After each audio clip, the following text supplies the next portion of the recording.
Voice নিয়ে অসুবিধা হয়? Don't worry, I will make it super easy for you. চলো তাহলে শুরু করা যাক। এবার ভয়েস চেঞ্জের সাবজেক্ট এবং অবজেক্টের ক্ষেত্রে কিছু কিছু চেঞ্জ হয়। কি চেঞ্জ হয়? শুধু প্রোনাউনের ক্ষেত্রে কিছু কিছু চেঞ্জ হয়ে থাকে। কি কি চেঞ্জ হয় চলো নাও দেখে যাই।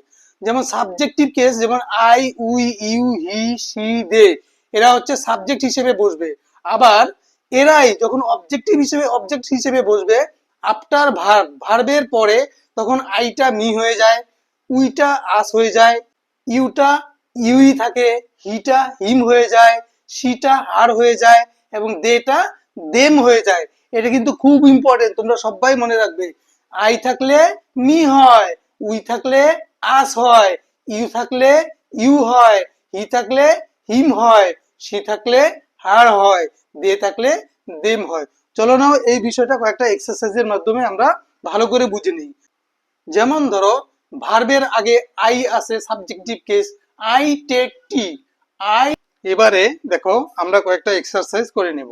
যেমন এখানে সাবজেক্টিভ কেস আছে, আই টেক টি, ভার্বের পূর্বে যেহেতু দেওয়া আছে তাহলে এরা হচ্ছে সাবজেক্ট। তাহলে আই টেক টি, এটা যদি প্যাসিভ করা যায় তাহলে কি হয়? দেখো এখানে আছে সাবজেক্ট, তারপরে ভার্ব, তারপরে অবজেক্ট। ভয়েস চেঞ্জে কি হয়? অবজেক্টটা এখানটায় যাবে, সাবজেক্টটা চেঞ্জ হয়ে এখানে আসবে এবং টেকটা মাঝখানটায় বসবে। তাহলে টি সবার প্রথমে কি হবে? টি, টি ই এ, টি। যেহেতু প্রেজেন্ট টেন্স আছে, tea is, tea is taken, take, took, taken, taken by. I থাকলে কি হবে? মি হয়ে যাবে। আই থাকলে দেখো আইটা কিন্তু মি হয়ে গেল, দেখতে পাচ্ছ?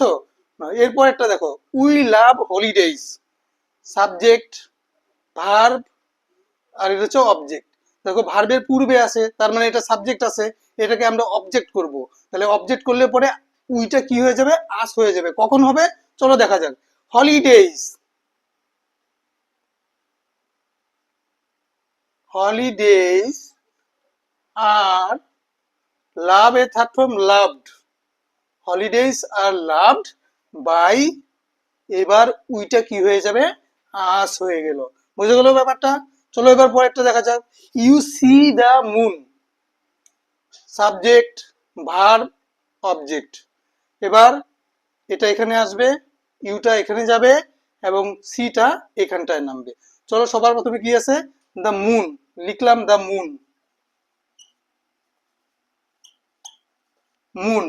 আচ্ছা মুন, দা মুন, সি দেওয়া আছে তার মানে present tense, the moon is, the moon is seen, seen by. You তো ইউই হয়, ইউ এর ক্ষেত্রে কোনো চেঞ্জ হয় না, তো এই ক্ষেত্রে আমরা ইউটাকে ইউই রাখবো। He hates home task, subject, verb, object. এটা সাবজেক্টিভ কেস, আমরা পরে এটাকে অবজেক্টিভ কেস করব। তো হোম টাস্ক,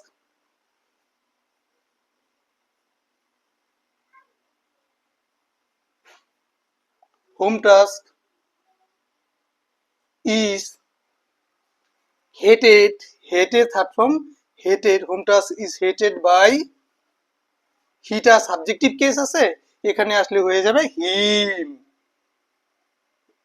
তারপরে এবার দেখো শি ডিড দ্য সামস, তাহলে পাস্ট টেন্সে আছে এটা, এটা হচ্ছে অবজেক্ট, এটা ভার্ব, এটা সাবজেক্ট, এটা সাবজেক্টিভ কেস, এটাকে আমরা করব হচ্ছে অবজেক্টিভ কেসে করব। তাহলে দ্য সামস লিখে দিলাম, the sums, the sums were, the sums were, the sums were due, do, did, done, do, did, done। তাহলে কি হয়ে গেল? the subject sums were done by, she থাকলে কি হয়ে গেল? হার হয়ে যায়। দেখো এক্ষেত্রে যে sheটা এখানে কি হয়ে গেল? হার হয়ে গেল। স্টপ দিয়ে দিলাম। they made toys, toys প্রথমে লিখবো, toys,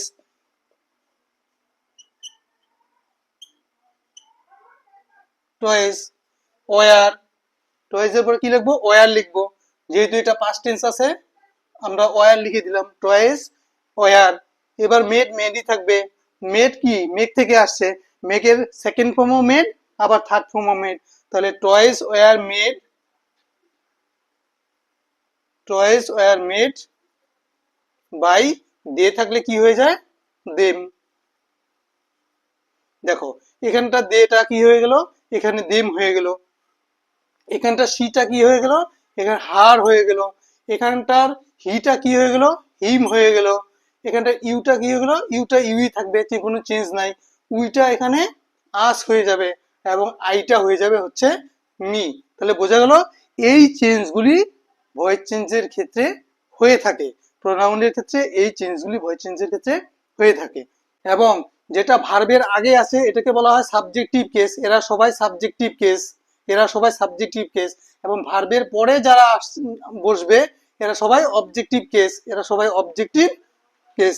এটা শুধু এতটুকু মনে রাখলেই হবে না। তো আজকে এতটুকু থাক, টাটা।